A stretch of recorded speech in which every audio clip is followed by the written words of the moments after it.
Hello friends, आपल्या सर्वांची आवडती मालिका तुझ्या सोबतीने या मालिकेच्या आजच्या शुक्रवार 15 मेच्या एपिसोडमध्ये एकानंतर एक जबरदस्त ट्विस्ट आले आहेत. फ्रेंड्स, आजचा एपिसोड खरंच खूप भारी होता. मल्हारने ठरवलंय की काही करून तो नुपूरला मनवणार. मल्हार चक्क नुपूरच्या घरी पोहोचला, पण नुपूरने त्याचं काहीच ऐकून घेतलं नाही. मल्हार दरवाजात उभा होता तर दरवाजा बंद करून घेतला, खिडकीत उभा होता तर खिडकी बंद करून घेतली आणि मग मल्हार सॉरी असं लिहून चक्क भर उन्हात उभा राहिला आणि नुपूरने त्याच्याकडे दुर्लक्ष केलं. पण उन्हाळा किती आहे हे आपल्या सगळ्यांना माहिती आहे, त्यामुळे मल्हार हा चक्क उन्हामुळे चक्कर येऊन खाली पडला. पण त्याच वेळेस नुपूर तेथे पोहोचली. नुपूरने मल्हारसाठी जेवण आणि पाणी आणलं होतं आणि स्वतःच्या हाताने नुपूरने मल्हारला पाणी पाजलं. मल्हारने विचारलं, नुपूर, तू हे सगळं का करतेस? तुझं माझ्यावर प्रेम आहे का? आणि नुपूरला काय उत्तर द्यावं हे कळलंच नाही. मग हे सगळं नेमकं घडलं तरी कसं हे जाणून घेण्यासाठी हा व्हिडिओ शेवटपर्यंत नक्की पहा. फ्रेंड्स, आजच्या एपिसोडच्या सुरुवातीलाच सिटी हॉस्पिटलचे डॉक्टर नुपूरला सांगतात, मिस नुपूर, तुमच्या आईला पार्शल पॅरालिसिस झालाय, त्यामुळे काही काळासाठी त्यांची वाचा गेलीये, त्यामुळे त्यांना काहीच बोलता येणार नाहीये. हे ऐकून नुपूरला जबर धक्काच बसतो. नुपूर विचारते, काय? तर डॉक्टर म्हणतात, हो मिस नुपूर, हे सत्य आहे आणि तुम्हाला ते स्वीकारावं लागेल. मी तुम्हाला एवढी गॅरंटी देऊ शकतो की हे आयुष्यभरासाठी नाही, काही दिवसानंतर त्या बोलायला लागतील, पण त्यासाठी तुम्हाला त्यांची काळजी घ्यावी लागेल. त्यांना आणखी स्ट्रेस येता कामी नये, त्यांना आणखीन त्रास होता कामा नये. हळूहळू त्या यातून रिकवर होतील, पूर्ण बऱ्या होतील, एवढं मी तुम्हाला नक्की सांगू शकतो. असं म्हणून डॉक्टर तेथून निघून जातात. नुपूर आशाकडे पाहते. आशाला खूप त्रास होत असतो आणि आशाची ही अवस्था पाहून नुपूरच्या डोळ्यात पाणी येतं. नुपूर ढसाढसा रडू लागते आणि आशाजवळ जाऊन बसते. आणि इकडे मल्हार हा नुपूर नाही म्हणाली म्हणून हॉस्पिटलच्या बाहेर जात असतो आणि त्याच वेळेस तायडी एका रूममधून बाहेर येते. मल्हार आणि तायडीची धडक होते आणि तायडीचा मोबाईल खाली पडतो. मल्हारला पाहून तायडी खूप घाबरते, पण तायडीच्या चेहऱ्यावर मास्क असल्यामुळे मल्हार तिला काही ओळखत नाही. हे दोघे एकमेकांकडे पाहत असतात. तायडीला वाटतं आता जास्त वेळ थांबलं तर आपलं गुपित बाहेर पडेल, त्यामुळे तायडी ही लगेचच मागे वळून तेथून पळून जाऊ लागते. पण मल्हार तिला थांबवतो. तायडीला वाटतं की मल्हारने मला ओळखलंय आणि मल्हार तायडीचा मोबाईल हातात घेतो, तायडीच्या मागे येतो आणि तायडीला विचारतो, काय चाललंय हे सगळं? तायडी चांगलीच घाबरते. तायडीला वाटतं की मल्हारने मला ओळखलंय. तायडी लगेच मागे वळते आणि मल्हारला ती काही सांगणार इतक्यात मल्हार तिचा मोबाईल तिच्यासमोर धरतो आणि म्हणतो, तुमचा मोबाईल येथे पडलाय, तुम्हाला मोबाईल नकोय का? विसरून चालला होता. तेव्हा कुठे तायडीचा जीव भांड्यात पडतो आणि तायडी मल्हारच्या हातातून मोबाईल घेते, पण थँक्यू म्हटलं तर आवाज कळेल, त्यामुळे काही न बोलता तेथून निघून जाते. मल्हारला कळतच नाही ही नर्स अशी कशी. आणि मग थोड्या वेळानंतर नुपूर ही चक्क आशाने तिला जे कानातले सोन्याचे करून दिले होते, हे सोन्याचे ती अन्वयला देते आणि म्हणते, दादा आत्ताच्या आत्ता जाऊन हे सोन्याचे विक आणि जे पैसे येतील ते आईंसाठी हॉस्पिटलमध्ये भर.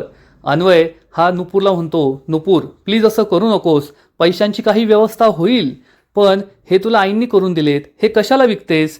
नुपूर म्हणते, दादा तुलाही माहिती आहे आणि मलाही माहिती आहे, पैशांची व्यवस्था होणार नाहीये, हा शेवटचा पर्याय आहे, तू हे दागिने विक. आणि अन्वयचा नाईलाज होतो. फ्रेंड्स, अन्वय काय कामाचा आहे देव जाणे. आणि अन्वय हे सोन्याचं कानातलं घेतो आणि तेथून निघून जातो विकण्यासाठी. आणि त्याच वेळेस तायडी तेथे येते. तायडी यावेळेस नर्सच्या गेटवर नसते, कदाचित तेथेच तिने कपडे बदलले आणि तायडी बनून पुन्हा एकदा नुपूर समोर आली आणि ती नुपूर जवळ येऊन म्हणते, नुपूर. नुपूर तिच्याकडे पाहते आणि मग तायडी ही नुपूर समोर येते आणि म्हणते, अरे रे, आमच्या नवीन नवरीची ही काय अवस्था झाली आहे. नुपूर, तुला पाहून ना मला खरंच खूप भारी वाटतंय. असं म्हणून तायडी चक्क हसू लागते आणि जोर जोरात टाळ्या वाजवते, त्यामुळे नुपूरला जबर धक्काच बसतो. तायडी म्हणते, नुपूर, तुला या अवस्थेत पाहून ना मला खूप आनंद झालाय. खरंच सांगू, माझ्या आयुष्यातला हा सगळ्यात जास्त आनंदाचा क्षण आहे. नुपूरला खूप राग येतो. तायडी म्हणते, पण माझी मेहनत वाया गेली ना. तुमच्या दोघांचं लग्न मोडण्यासाठी मी काय काय केलं, किती प्लॅन्स बनवले, तुम्हाला किती त्रास दिला, पण शेवटी तुम्ही दोघांनी स्वतःच लग्न मोडलं, ते सुद्धा लग्नाच्या मांडवात. मला आधी सांगायचं ना, तेवढंच मला एवढी मेहनत नसती करावी लागली. नुपूर खूप चिडते आणि तायडी म्हणते, कसं आहे ना नुपूर, तू लग्न करून इतक्या मोठ्या बंगल्यात येणार होती, एवढ्या मोठ्या मल्हारच्या कंपनीची मालकीन बनणार होती, पण आता तू काय करतेस तर येथे रडत बसलीयस या हॉस्पिटलमध्ये. आणि आता तू मल्हारच्या आयुष्यात परत कधी येशील असं मला वाटत सुद्धा नाही. तुझी अवस्था पाहून ना मला खूप हसू येतंय, खूप आनंद होतोय. असं म्हणून तायडी एखाद्या राक्षसासारखी हसू लागते. त्यामुळे नुपूरला खूप वाईट वाटतं आणि नुपूर म्हणते, मॅम तुम्ही हे बरोबर बोललाय की मी आता मल्हार सरांच्या आयुष्यात परत कधीच येणार नाही, कारण मी फक्त मल्हार सरांवर रागावले नाहीये, तर मी मल्हार सरांचा द्वेष करते. आय हेट हिम. हे ऐकून तायडी खूप खुश होते आणि म्हणते, वा प्रगती आहे. पण तायडी पुढे काही बोलणार इतक्यात नुपूर तिला हात दाखवते आणि म्हणते, मॅम आज माझ्या आयुष्यातला सगळ्यात वाईट दिवस आहे. आज माझं लग्न मोडलंय, आज माझं आयुष्य उद्ध्वस्त झालंय आणि मी खूप हादरून गेलीये. पण याचा अर्थ असा नाहीये की मी पूर्णपणे संपलीये. मला माहिती आहे की आज जे काही झालं त्यामध्ये सुद्धा तुमचा हात नक्की असेल, पण तुम्ही काळजी करू नका, यातून मी नक्कीच सावरणार. तायडी चिडून विचारते, तू काय मला धमकी देतेस का? तर नुपूर म्हणते, तुम्हाला हवं तसं समजा, पण एक लक्षात ठेवा, लवकरात लवकर मी या धक्क्यातून सावरणार आणि मग एक दिवस मी तुमचा खरा चेहरा सगळ्यांसमोर आणणार. आजपर्यंत तुम्ही काय काय कट कारस्थानं केली आहेत हे सगळ्या जगाला दाखवून देणार आणि मग त्या दिवशी जशा आता तुम्ही टाळ्या वाजवले ना तशा टाळ्या मी वाजवणार. हे ऐकून तायडीला खूप राग येतो. नुपूर ही तायडीच्या जवळ येते आणि म्हणते, सागरिका मॅम कधीच कोणाला कमी समजू नये आणि मी अजून संपली नाहीये. हा खेळ अजून तुम्ही जिंकला नाही आहात आणि मीच हा खेळ जिंकणार एवढं लक्षात ठेवा. असं म्हणून नुपूर तेथून निघून जाते. तायडीला नुपूरचा खूप राग आलेला असतो. या मुलीचं एवढं वाटोळ केलं तरी तिचा माज अजून गेलेला नाहीये. त्यामुळे तायडी खूप चिडते आणि काय विचार करते देव जाणे. आणि मग नुपूर आशाच्या रूममध्ये येते. आशा अजूनही बेशुद्ध असते. नुपूरला तिची खूप काळजी वाटते. आशा शुद्धीत येण्याची ती वाट पाहत असते आणि तेवढ्यात आशा ही शुद्धीत येते आणि काहीतरी बोलण्याचा प्रयत्न करते. नुपूरला खूप आनंद होतो. आई तू शुद्धीत आलीस का?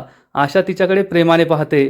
नुपूर तिचा हात हातात घेऊन म्हणते, आई आयुष्यात मी काहीही सहन करू शकते, कितीही मोठा धक्का सहन करू शकते, पण तुला काही झालेलं मी नाही सहन करू शकत. जेव्हा तू या अवस्थेत होतीस ना तुला माहीत नाही मला कसं वाटत होतं. मी नाही सहन करू शकले. आता तुला लवकर बरं व्हायचंय आणि तू टेन्शन घेऊ नको. डॉक्टरांनी सांगितलंय तू लवकरच बरं होशील, तुला लवकरच बोलता येईल. मग आपण मनसोक्त गप्पा मारायच्या. आपण एकमेकांशी खूप गप्पा मारणार आहोत. पण आशाला इतकी वाट पाहण्याची इच्छा नसते. आशाला लवकरात लवकर मल्हारचं सत्य तिला सांगायचंय की मल्हारने आधीच मला हे सगळं सांगितलं होतं आणि आम्ही दोघांनी मिळून हे सगळं केलंय. त्यामुळे आशा काहीतरी बोलण्याचा प्रयत्न करते पण तिला नीट बोलताच येत नाही. म असं ती करत असते. नुपूर विचारते, काय बोललीस आई? आणि आशा पूर्ण ताकदीने मला असं बोलण्याचा प्रयत्न करते. तेव्हा नुपूरला समजतं मल्हार. नुपूरला समजतं की आशाने मल्हारचं नाव घेतलंय आणि नुपूर चिडून म्हणते, आई मल्हार सरांचं नाव सुद्धा काढू नको. मला आता त्यांच्याशी कोणताही संबंध ठेवायचा नाहीये, ना तुझ्याशी. त्यांनी आपला खूप मोठा विश्वासघात केलाय. त्यांचा आणि आता आपला कोणताच संबंध नाहीये. आशाला समजतं ही नुपूर काही माझं ऐकून घेणार नाहीये आणि तसंही मला काही बोलता येत नाहीये. पण मला नुपूरला सगळं सांगावंच लागेल. काय करावं असा विचार ती करते आणि मग हाताने इशारा करते की मला काहीतरी लिहायला दे, मी तुला लिहून सांगते. नुपूरला हे समजतं. नुपूर विचारते, आई तुला काही लिहायला हवंय का? तू मला लिहून सांगणार आहेस का? आशा मान डोलावते. नुपूर आजूबाजूला पाहते तर तिला एक नोटपॅड दिसतो. नुपूर हिला नोटपॅड देते. आशा ही आपल्या बोटाने काहीतरी लिहिण्याचा प्रयत्न करते पण तिला नीट पेन पेन्सिल पकडताच येत नाही, कारण तिचं अर्ध शरीर हे पॅरलाइज झालंय. त्यामुळे तिचा हात सुद्धा नीट चालत नाही. ती खूप प्रयत्न करते. नुपूर म्हणते, आई तुला त्रास होतोय, एवढी काही घाई नाहीये, तू लवकरच बरी होशील, मग आपण निवांत गप्पा मारूया. पण आशा खूप प्रयत्न करते पण शेवटी तिला काहीच लिहिता येत नाही. नुपूरला तिची कीव येते आणि नुपूर हा नोटपॅड काढून घेते आणि म्हणते, आई आता नको स्वतःला त्रास करून घेऊ. डॉक्टरांनी सांगितलंय की स्ट्रेस घ्यायचा नाहीये, जास्तीत जास्त आराम करायचा आहे. जेवढा जास्त तू आराम करशील तेवढ्या लवकर तू बरी होशील. पण आशाला मात्र लवकरात लवकर मल्हारचं सत्य नुपूरला सांगायचं असतं. या दोघांचं लग्न पहिल्या दिवशी मोडलं, संसार असा मोडला, त्यामुळे आशाला खूप वाईट वाटतं. आशाच्या डोळ्यातून पाणी वाहत असतं, ती रडत असते. नुपूरला सुद्धा वाईट वाटतं, नुपूरसुद्धा रडत असते. आणि मग थोड्या वेळानंतर नुपूर ही हॉस्पिटलमध्ये आशाच्या रूम बाहेर बसलेली असते, विचार करत की आज काय काय घडलं, आज माझं लग्न झालं आणि लग्नाच्या दिवशी काय घडलं. आणि इकडे मल्हार हा रस्त्याने चालत जात असतो. कोठे जायचं काय करायचं त्याला काही माहीत नसतं, तो फक्त रस्त्याने जात असतो. आणि इकडे नुपूर ही हॉस्पिटलमध्ये बसलेली असते. तेव्हा तिला आठवतं की लग्न झाल्यानंतर ती माधव कारेकरची खोटी बायको समोर आली. तिने मल्हारचं सगळं सत्य माझ्यासमोर आणलं, मला सगळं सत्य सांगितलं, हे नुपूरला आठवतं. इकडे मल्हारला आठवतं की तो नुपूरला समजवायला गेला होता, पण नुपूर त्याला म्हणाली, सर तुम्ही खोटारडे आहात, तुम्ही गुन्हेगार आहात आणि एका गुन्हेगाराबरोबर मी संसार करू शकत नाही, तुम्ही माझं मेलेलं तोंड पाहाल. मग मल्हारला आठवतं की नुपूरला मी जवळ घेतलं होतं आणि तिला म्हणालो होतो की नुपूर मी तुझ्याशिवाय जगू शकणार नाही, त्यामुळे पुन्हा अशा मरणाच्या गोष्टी करायच्या नाही. नुपूरला आठवतं की मी मल्हार सरांना झिडकारलं होतं. मल्हार आणि नुपूरला हेच सगळं आठवत असतं. आणि इकडे मल्हार एके ठिकाणी पोहोचतो तर त्याला दिसतं एक कपल त्यांच्या लग्नानंतरची पहिली वीक ॲनिव्हर्सरी, म्हणजे त्यांच्या लग्नाला 1 आठवडा झाला आहे तर ते वीक ॲनिव्हर्सरी साजरी करत असतात. आणि हा मुलगा चक्क गुडघ्यावर बसून या मुलीला, त्याच्या बायकोला एक लाल रंगाचा बलून देत असतो. गाडीची डिक्की पूर्णपणे सजवलेली असते, हॅप्पी 1 वीक ॲनिव्हर्सरी असं त्यात लिहिलेलं असतं. आणि हे सगळं पाहून मल्हार खूप खुश होतो आणि मल्हार चक्क स्वप्न पाहतो की या जोडप्याऐवजी चक्क तो आणि नुपूर तेथे आहे. मल्हार आणि नुपूर कदाचित हे सत्य समोर आलं नसतं तर त्यांच्या लग्नानंतरची 1 वीक ॲनिव्हर्सरीसुद्धा अशीच स्पेशल असती. मल्हार आणि नुपूर हे दोघे अतिशय सुंदर दिसत असतात. आणि मग मल्हार डान्ससाठी हात पुढे करतो, नुपूर त्याच्या हातात हात देते आणि या दोघांचा रोमॅन्टिक कपल डान्स सुरू होतो. बॅकग्राऊंडमध्ये एक रोमॅन्टिक मराठी गाणं सुरू होतं आणि हे दोघे छान डान्स करत असतात, एकमेकांच्या खूप जवळ असतात. फ्रेंड्स, जवळपास मागील 1 आठवड्यापासून मल्हार आणि नुपूरचं लग्न मोडलंय आणि मालिकेत फक्त रडारड दुःख दिसतंय. त्यात मल्हार आणि नुपूरचा रोमांस पाहायला खरंच खूप भारी वाटलं, थोडा रिलीफ वाटला. दोघे छान डान्स करत असतात, रोमांस करत असतात.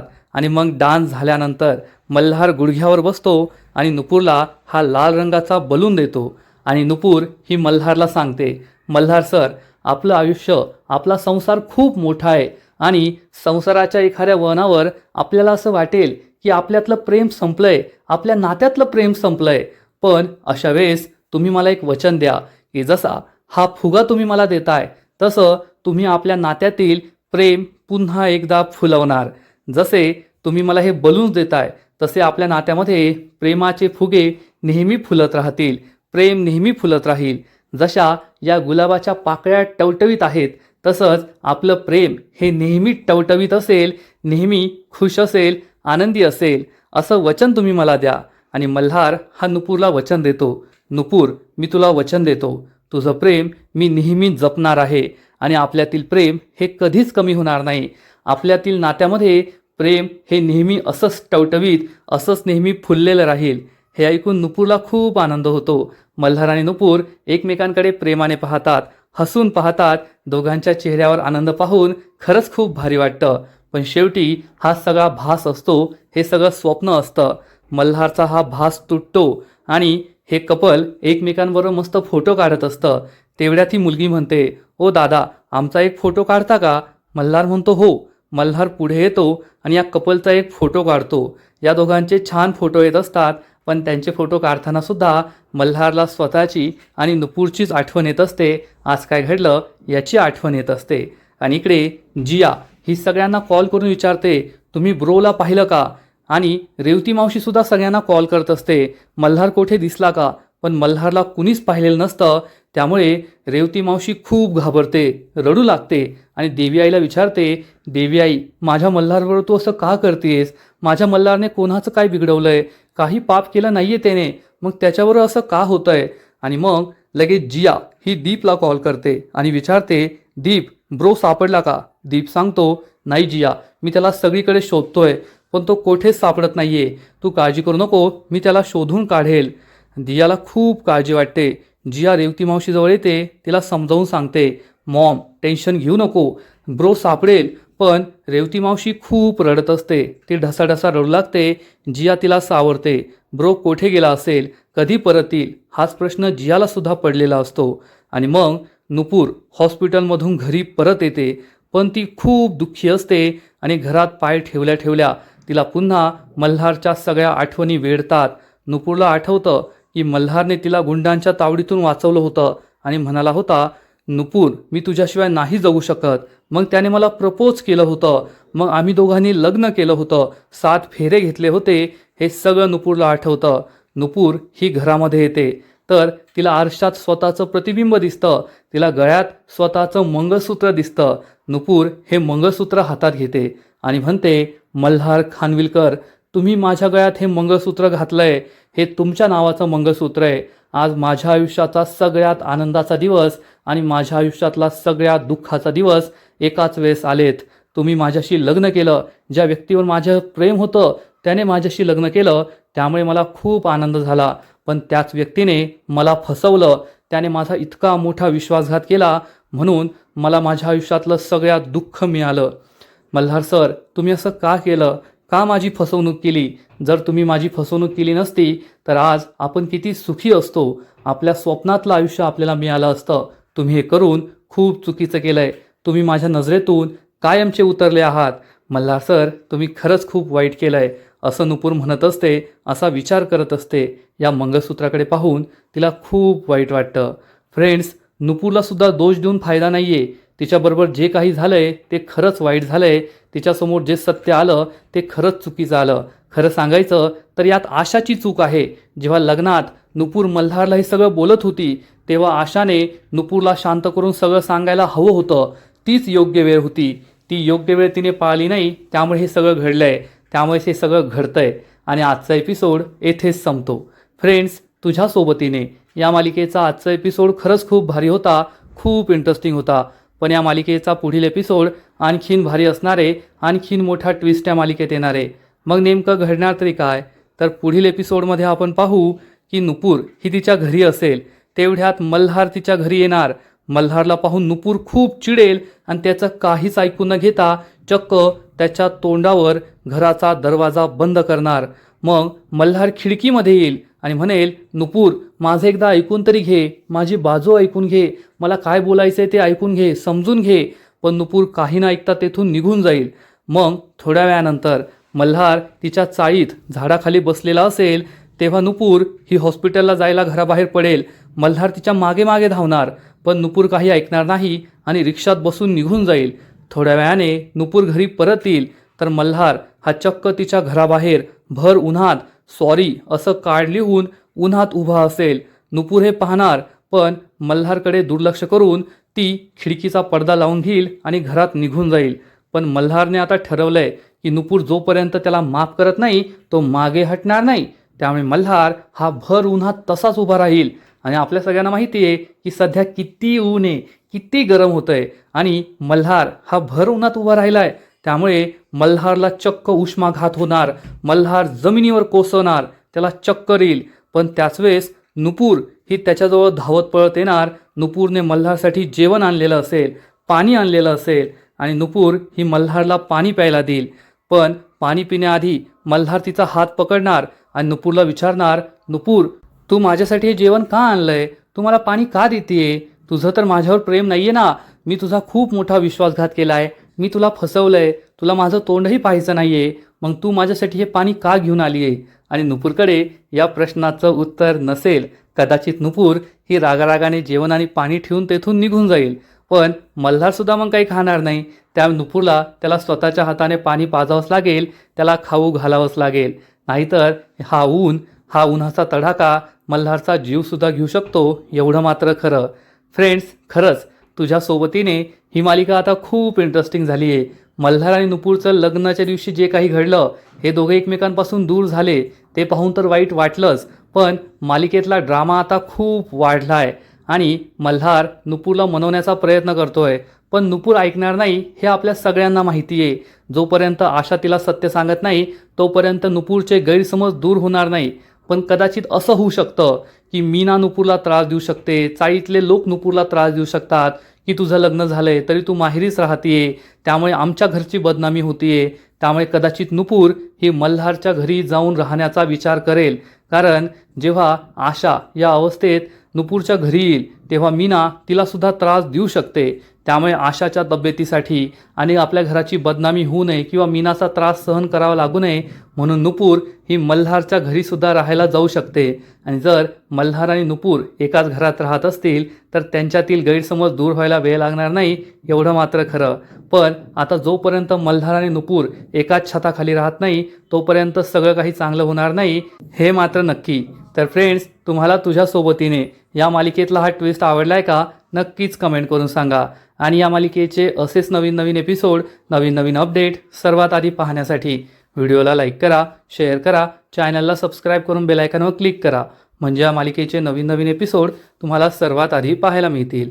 खूप खूप खूप धन्यवाद.